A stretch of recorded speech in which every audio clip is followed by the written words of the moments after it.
it's not that everyone ever arrives 100%. Sometimes we're strong in an area and sometimes we miss it. And that's okay as long as we continue to progress. Because remember, my friend, leadership is about progress. It's about change. And it starts with a change in us. Hello, my friend. Welcome to this last installment of our 6-part series on leadership. And this course is designed to give a foundation for leadership and really set up the rest of the episodes. And you'll be hearing more of what I've been sharing in these 6 episodes. Of course, this is number 6 throughout the entire podcast. So you'll hear me revisit these concepts, go deeper in these concepts, and ultimately share with you how we can lead not only effectively, but transformationally, and to serve well in our plight to aim for greatness. Hello, my friend. Welcome to this last installment of our 6-part series on leadership. And this course is designed to give a foundation for leadership and really set up the rest of the episodes. And you'll be hearing more of what I've been sharing in these 6 episodes. Of course, this is number 6 throughout the entire podcast. So you'll hear me revisit these concepts, go deeper in these concepts, and ultimately share with you how we can lead not only effectively, but transformationally, and to serve well in our plight to aim for greatness. Well, if you're watching this on YouTube or any of our other video platforms, you've seen me in my home office. This is where I call home when I'm not in any of my other offices. And so this is where I've shot these episodes. I'll be in this area in other episodes. Sometimes we'll be in the studio, especially when we've got guests and we've got co-hosts. So stay tuned for all of the amazing episodes as we pour into you with 100% free content on your leadership journey. It's all about staying in the trenches and supporting you, encouraging you, and providing you with the tools to thrive as a leader, to live the irresistible offer of a life, and then share that irresistible offer of a life with others around you in your business, in your family, in your life.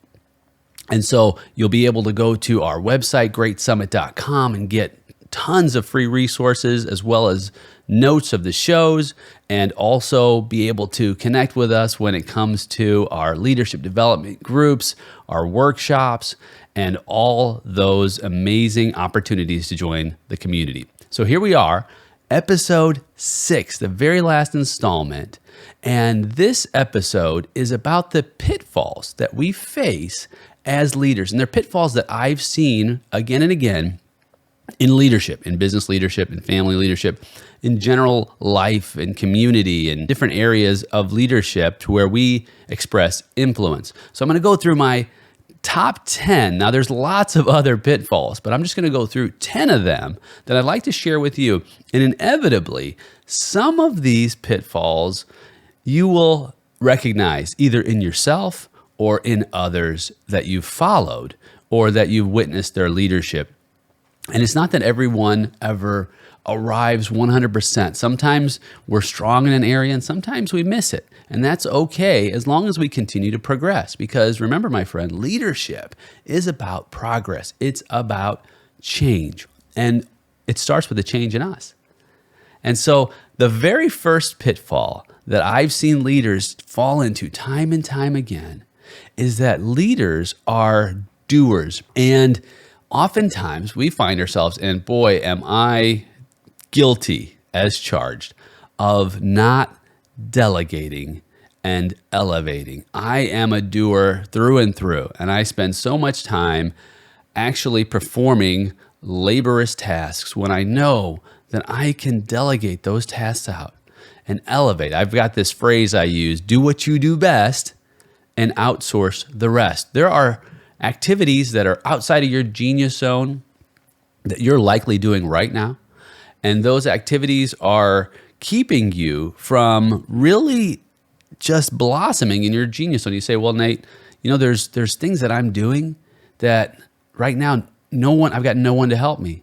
Well, that's understandable. You can do that, but it's not sustainable for scaling your leadership and growing, because ultimately, leadership involves people, and you've got to be able to release, let go, so that you can effectively lead others. And again, like I said, I am so familiar with this because I've spent so many years in the trenches doing the technical work and not developing the human skills, if you will, to grow my organizations. And I've had to learn the hard way. I mean, over the years, pull back and invest in people.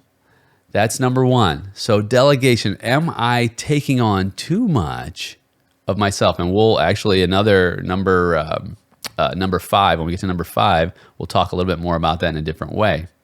That's number 1. Number 2, planning. Many leaders have a ready, fire, aim approach instead of a ready, aim, fire approach. And there's this lack of focus on what are all the steps that I need to take to make my vision real. The true strategic planning piece sometimes gets left behind, and we know who we are. We get ahead of ourselves. And then what happens? Well, we miss things that are really critically important. I think about how engineering works and the value of having a detailed plan in order. And you say, well, what about a business plan?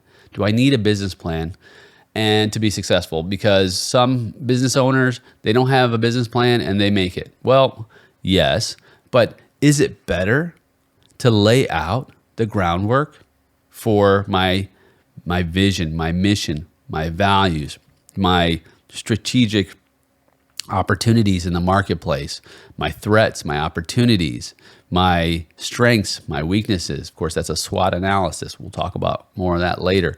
Is it important to lay out what my operational model might look like, my human resource model, my financial model, my forecasts, all of those pieces, my marketing model, my advertising budget, my cost per acquisition of clients, my customer acquisition costs, all of those pieces. When we plan out those pieces, we can look for holes in that. And we don't have to plan it out ourselves. We can help, others can help us as well. Remember the first delegation? Yeah. So and that's in business. What about my family planning? What about planning for the future? If I've got a toddler at home, what does that future look like for my toddler when they're a teenager? How am I preparing them, laying the groundwork, the foundation for their lives? Am I helping them to live a wise life? In fact, I remember when our son was little, we would say, when he would make a mistake, we would ask them if that was a wise or foolish choice. And you'll hear about this in future episodes, more detail in the story. And getting him into the mind work and the framework of thinking in wisdom, because one day he'll be gone on his own and he won't have mommy and daddy there to ask him those questions. But if we lay the foundation and plan for the future, then we will be able to have an impact later because we've laid a foundation for the possibilities. So when he's preparing to make a decision, our prayer and our hope is that he'll remember, wow, is this going to be a wise or foolish choice in my life? And I hope he chooses wisdom. And so that's the idea of planning. So essential, so important, but many leaders, a huge pitfall for many leaders, is we don't take the time out to plan. And possibly, and of course, one of the reasons is our lives are so busy. And we'll talk about that again on number 5. And we end up not really just slowing down and taking advantage of proper planning. Number 3, the other side of ready, fire, aim is a lack of sense of urgency, which is problematic because if you think, well, I'm just going to go into this because I'm feeling like I have a sense of urgency, but then you don't have a sense of urgency when it comes to proper planning, that is a problem in and of itself. But there's other kinds of lack of sense of urgency. When I'm thinking about my day, I'm thinking about the sense of urgency to slow down and think about how many days I actually have left. And I know this might sound morbid, but right now, someone is having their unexpected last moment. In fact, I just got a text this morning, and it was so sad. A dear friend had passed on. And I looked at the text, and I responded to a friend and said, boy, that really puts it into perspective that the small stuff is really just small stuff. And because that is my perspective, and I'll talk more about this later on future episodes, I have more of a sense of urgency to live fully today. Because this recording may be my very last moments, our time together today. I don't know. And so with that in mind, I want to give my very best for every interaction I have. And I have a sense of urgency in that because every moment could be my unexpected last moment. So that sense of urgency, it guides my behavior. It guides my countenance. It helps me to overcome the nuances of my day and to live with more gratitude and appreciation. So that sense of urgency to live fully is manifested because I may not have a year, 10 years, 20 years. We might be having these conversations over the next 10, 20, 30 years, but we might not. And it's not guaranteed. Only this moment is guaranteed this side of heaven. So having a sense of urgency to live fully because this moment may be my only moment left guides my everyday as a leader. And so many leaders miss it because they think that this life might just continue to go on and we don't know. And in fact, I'll talk more about that when I talk about Steve Jobs because he had a terminal illness and he recognized that finiteness of life was, he held it more dearly and more preciously, and he made better choices. Which leads me into number 4, bottling frustrations, character issues, integrity. We're going to talk through this number 4. So when we bottle in our frustrations because we have a lack of outlets for ourselves. I've seen leaders so many times just stuff it instead of speaking it out, instead of finding ways to deal with those frustrations through community, through prayers, through self-care and exercise and proper diet and things like that. If you're frustrated with someone, write a letter to them. And maybe don't even send it. We call it the Abraham Lincoln approach to get the frustrations out. And those frustrations will stifle your progress. And they show. Now, it doesn't mean that it's not okay to be frustrated. It's totally okay to be frustrated at times and to accept and to be okay with just having emotion. But let it out. And then move on, because remember, number 3 was that we didn't know how many more moments we had. So let's not give up and just squander that precious time in frustration. Number 5 is an area that I see so many leaders fall into this pitfall, this trap of overcommitting, saying yes too many times. It's really a lack of focus. A lack of focus can keep us from achieving what we desire to achieve, really what's in our vision, in our lane. And what will happen is that as your leadership improves, your value level increases in the marketplace. And as that value increases, because you can help people solve problems, it gives greater utility. You'll hear me use that word on this show. This utility, this value that you bring to the marketplace, whether it's business or other areas, sometimes it can be your community, nonprofits, your church. People will start asking you to help them more. And of course, as leaders, we want to give more of ourselves. The problem is there's only so much to give. And when we say yes too often, then what happens? Then our ability to achieve what we have committed to achieving begins to diminish. And the quality of the work that we do begins to diminish because we've overcommitted. We've said yes too much. And it's out of good intentions, but we know what that old saying about the road to hell is paved with, right? Good intentions. And not necessarily that's the case, but it's just a saying, which means that there's lots of problems when we have good intentions, but it ultimately leads us to a worse future state. So I think of a colleague of mine who really wanted to get work done and he really wanted to help and he just said yes all the time. And then, so a project that he would say, well, this will take me a week to do, actually took 3 weeks to do and sometimes longer. So I would try to help this individual to set better expectations and learn to say no. In fact, it was Steve Jobs who said, focus is saying no to things you would absolutely love to do. Can you imagine that? Saying no to things you would absolutely love to do. I'll give you an example. I was recently invited to join a board and of an organization that I truly, truly care about. And I prayerfully considered it. And I was so passionate about this group, but it didn't fit my vision. And I was preparing to launch our podcast.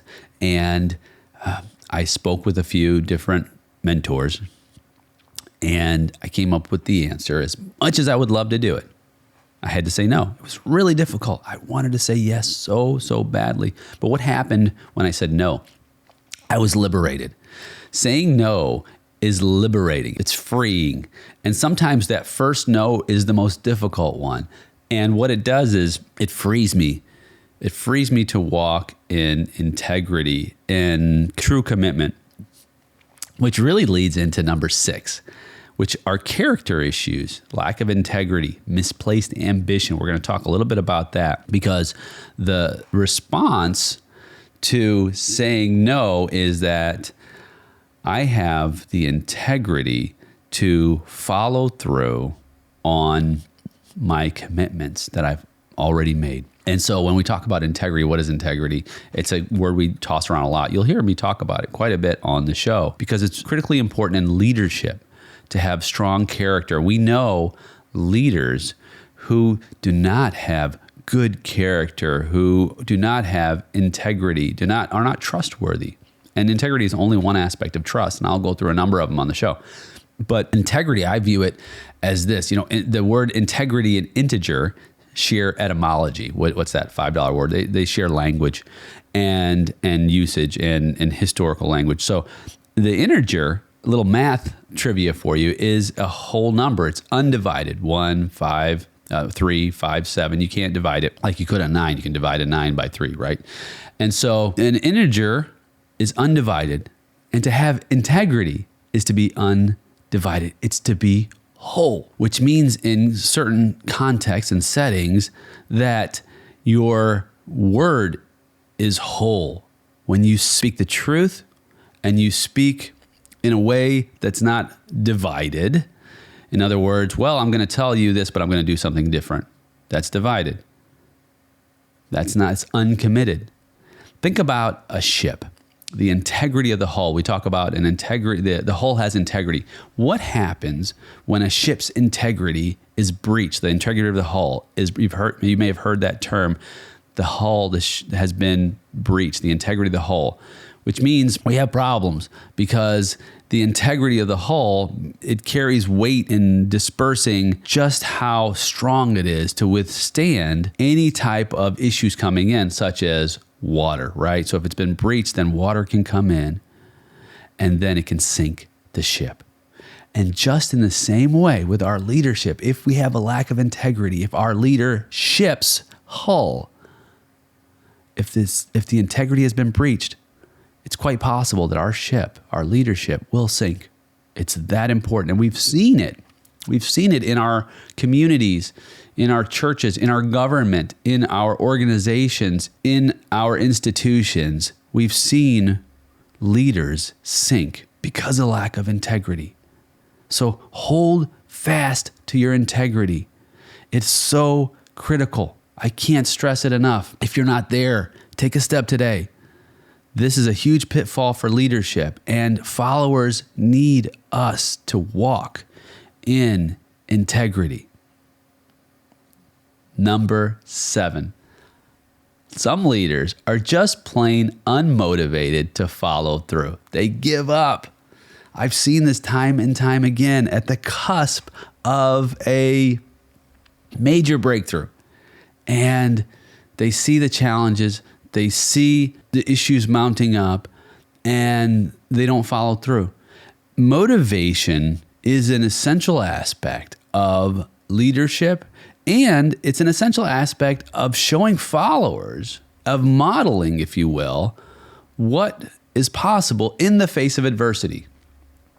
In the face of adversity, when we must adapt and overcome. You'll hear me say that one again too. Do not give up when you are so close to a breakthrough.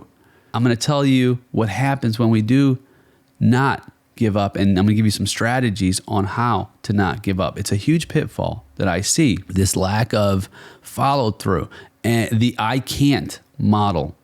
It's really a lack of self-efficacy, and sometimes it's a blaming. Oh, well, this went wrong and this went wrong and this went wrong.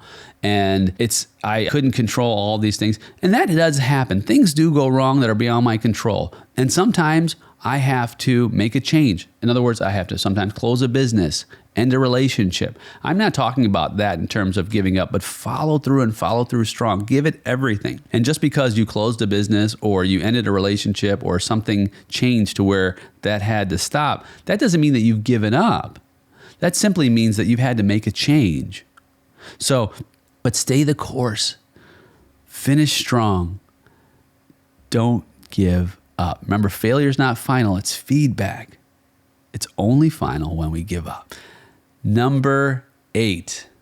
This is another big one. Poor communication, poor listening, poor empathy, lack of care, being out of touch. All of these go hand in hand in leadership. I've seen so many leaders just miss it with communication. And communication doesn't start with speaking. It starts with listening and truly listening. And I've been guilty of this, where I have not given my undivided attention. There will be an episode on this. Undivided attention, really focusing, because our minds have so much stimuli and there's so many things going on in the moment. But real, true, effective communication begins with listening, and then it leads into care and empathy for those I'm listening to, so that I can then affect positive change.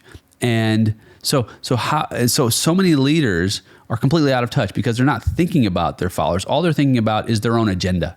And I don't want you to be that leader. You're not going to be that leader. And I guarantee that if we can start with listening and empathy, and true empathy, think, well, I'm not very empathetic. There was a long time in my own life when I suffered from a lack of empathy. Thank goodness for my spouse who helped me to overcome that over the years, because I was always thinking about, well, I'm just going to work at it from a strictly business perspective where I don't have any emotion, any care for their needs. It's all about my end result. And eventually I began to change to someone who actually had a deep desire to help others solve their problems. And really, that's so much of what leadership is solution orientation around the problems of others. Remember, we talked about that. If you hadn't heard some of the previous episodes, go back and listen, because it's so critical, because then we become an advocate and an ally rather than an adversary. So great communication. What does it begin with? Listening. And we become better communicators in that way. And then we can share. And then we can share our vision, and we can share how to motivate, how to encourage, how to edify others along this journey. Number 9. So many leaders, they get caught in the weeds. They have a lack of what we call foresight. And in leadership is essential, because foresight and vision go hand in hand. Being able to envision what's coming around the bend and have conversations around it. But we spend so much time what we call in the weeds. And in the weeds is in technical work or in the immediate problem and putting out immediate fires. And while we need to do that, we need to come up for air and remember the trajectory. where we're going as leaders. Because if we do not come up for air and have a vision of what foresight might look like, we could go off track and we could forget what's most important. And then we fall back into the frustration and the other aspects that we were talking about earlier. Number 10, here we go. The last pitfall that I see, and there's many, many others, but these are 10 solid ones, is isolation. Many leaders become isolated. They don't allow a community to invest in them, and through peers, through mentors. The isolation factor is one way where leaders can totally get sidelined and really kicked out of the game of growth and improvement in their own leadership. I've been so fortunate to be a part of a group and lead the mastermind, my leadership elite group. And I've found that simply through connection and sharpening one another, that these individuals are able to release their burdens and aim higher and support one another. And it's just amazing what happens when we're not isolated. So I've been isolated before. Oh, it's terrible, especially during these COVID years. Isolation, of course, go hand in hand, mental illness, depression, anxiety, all of those factors. So if you're in a position right now to where you're isolated for whatever reason, you don't have to be. And here's another thing. You can be around people and still be isolated. What we're talking about is actually having transparent discussion, communication, sharing your burdens, sharing your triumphs, and supporting one another and encouraging one another. Strongly encourage you to invest in connected with a group of other leaders who share your vision. It doesn't have to be in the same industry. Diversity works great. In fact, in our group, it's a completely diverse group of different industry leaders. But what I've found is amazing. In fact, just had a call yesterday on how we deal with stress, what's stressing us out in our lives, and how we move through that, and just the breakthroughs in that moment on that call. And we weren't even in person. We were on a Zoom call. It totally blessed me. It encouraged me. It even helped me as the leader to have a different outlook, a different perspective, and approach the day with victory instead of misery. That's the power of moving out of isolation and into community and fellowship. So I would strongly encourage you today to begin to open that door. You say, well, Nate, I don't even know where to go. Go online, do some research on masterminds in your area, in your region, or have conversations with others. In fact, we'll be talking about that more. Go to the website. We'll have resources for you there on how to connect with others in a community and begin to thrive. That's my top 10, my friend. Of course, there are many more. We'll cover them on the podcast. But if you can just take one of these 10, and begin to make a difference and a change in your own life and own that change, that will be progress. And you will be a leader who will ultimately begin to master your context rather than surrender to it. So glad we had this time together. Pray wonders for your day. God bless. Dr. Nate Sala.